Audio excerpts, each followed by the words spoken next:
So we're inside the Daro Museum right now, and I'll show you around a little bit of what it looks like, even though it's not properly kept in the way that it should have been more lighted with more information. But well, this is what they have, and let's show you around. So these are the animal bones, animal teeth, fish bones, the burial practices. This is how they used to bury their dead. It is said that the wood that they used to bury the dead comes from the kaffir trees, which is now in Chitral. The Indus shells,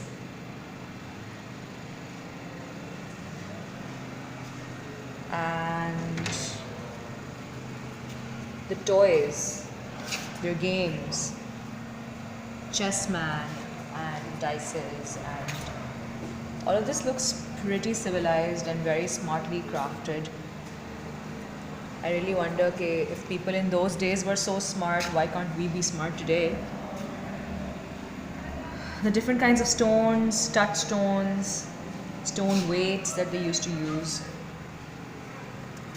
Then the writing system, the seals that they would use on to communicate messages. Yeah, okay.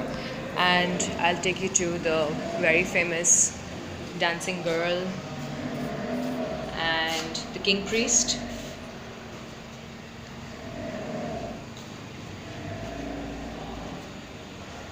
These are all just casts, not exactly the real pieces. In fact, it is said that the real piece is not even here for the dancing girl anymore.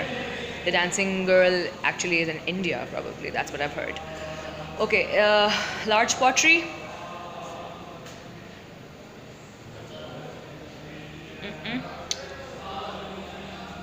Very well crafted. I'm actually going backwards. This is like from Indus Valley back to the prehistoric, like the pre-Mohenjo-daro era. The pottery that they would use. Just giving you a very quick look at this.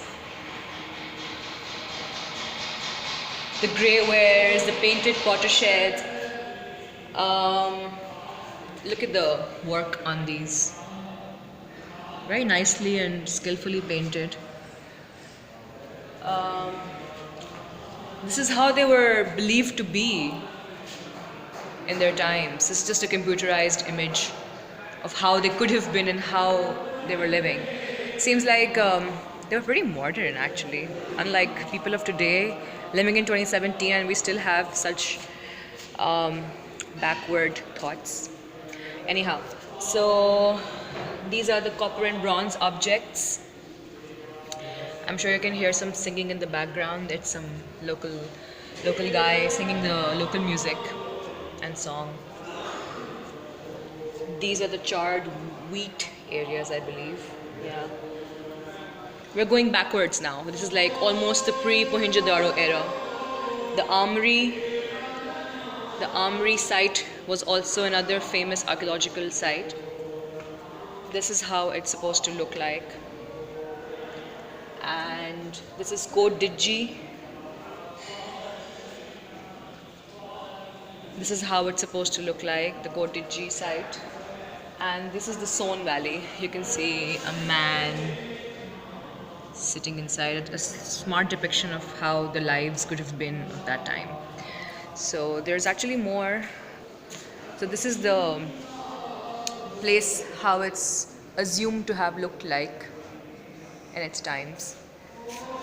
And I'll show you some other places too, some other things too, sorry, some other objects that they've maintained. These are the modern objects of transportation. So the cartwheel, the ship itself, and other things as well. Okay, sorry.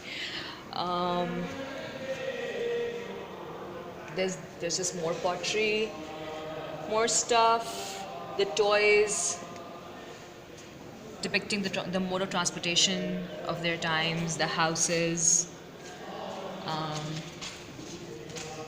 animals, rather, little tiny ones, miniature series, cows, piglets, whatever, bullocks, Jewelry. Yeah, that's how the jewelry looked like. Different beads and stuff. And here is a lady dressed up in a traditional Mohenjo-daro style. Yeah, so that's all that they have. I will be posting up more when we go to the actual site. So yeah, I will post another video on that. Stay tuned.